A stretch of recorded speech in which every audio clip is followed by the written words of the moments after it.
Hi guys, my name's Alana. Welcome back to my YouTube channel, Mental Health with Alana. If you're new here, please subscribe, press the like button, and also give the bell notification a ring so you know every time I post a video. If you want to follow my Instagram, I'll put it up on the screen here, so go check that out. For today's video, I'm going to be talking about sleep and psychosis, and how sleep affects psychosis and what you can do about it. Now, recently I've been having a lot of troubles with going to sleep, more so staying asleep. I've been having so many issues. I just can't stay asleep. I wake up and then I'm up for like half the night into the morning, and it's very annoying. But I'm going to go through some things that can be helpful for sleep, and also talk about how when you have psychosis, how that can also affect your illness. So firstly, when you have psychosis, getting sleep is really important because lack of sleep can actually cause stress on your body and your brain, and it can trigger psychotic symptoms. Now, this can look like hallucinations, delusions, cognitive problems, memory problems, anything like that. And yeah, those things can arise because of, not always, but because of lack of sleep. Like, lack of sleep doesn't help. And you can end up going into a psychotic episode because you haven't slept well. So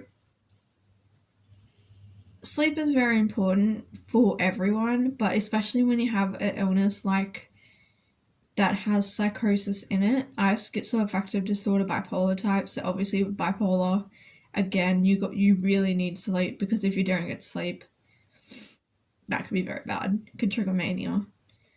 So some things that you can do to help with your sleep is sleep hygiene. So I try to stick by this. Number one is try not to go on your phone or TV like an hour before bed. I try to read before I go to sleep because I'm really into reading. So I read normally. Look, I don't follow this like to a T, because it's very unrealistic to do this every single night for an hour. But for the most part, I do read before I go to bed. Just so that and I read like an actual book. If I am reading on my Kindle, the Kindle has like the light way down, so it doesn't really affect you. It's not like a phone like glaring in your eyes or TV kind of thing, because that can often like mess up your circadian rhythm and keep you awake. The other thing that I like to do is to take a relaxing bath. So I will have a bath, light some candles, put some music on or a podcast, and I'll do this just to like kind of de-stress my body and help myself calm down and put myself in a relaxing mood. And I also like to do some self-care afterwards if I have the energy, and that helps as well because you feel like you're then ready for bed. Another thing that I like to do is to journal to get my thoughts out before I go to sleep. So, or talk to somebody. It depends on how I'm feeling. I'll either talk to someone or I will journal. And this helps me get all of my thoughts out, all of my stresses, concerns, whatever is going on in my life, put it down on paper. And it does really help. Then you've got things like natural supplements that you can take. So you can take melatonin, you can take valerian, you could take magnesium. There are a lot of like natural things out there that you can take. Also, having like a hot cup of tea, like a herbal cup of tea, can really help. Just these little things, and I know they sound really silly, but if you do them all together, I find they don't really work on their own. If you do them all together, they do actually help.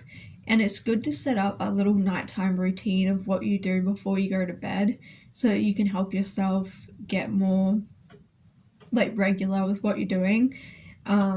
So for me, I try to keep a bit of a nighttime routine. Obviously, it depends on my chronic fatigue syndrome. If I'm really chronically fatigued, I can't do all these things, but I do try to follow this most nights. The other thing I suggest is to go to bed at the same time and wake up at the same time. This is really important to keep your circadian rhythm in check, and especially if you got bipolar or psychosis, this can be really, really important. It's probably one of the most important things that you could do out of all of these, actually. So I try to keep a very strict bedtime. I go to bed at 8 o'clock and then I wake up at 8 in the morning. So that is my routine of what I do. So those are just some of the things that I do to help me sleep. If you're having persistent sleeping problems, then please go to your doctor about it, because there could be something else going on, or they might be able to suggest something that, I haven't suggested. I'm no doctor, so I'm just coming at it from what's worked for me and my experience. So yeah, I hope this video helped you and that you learned something from it. And yeah, comment down below what you do to prepare for bed and how you keep your psychosis or bipolar in check. And yeah, I'd love to see you in my next video. So bye.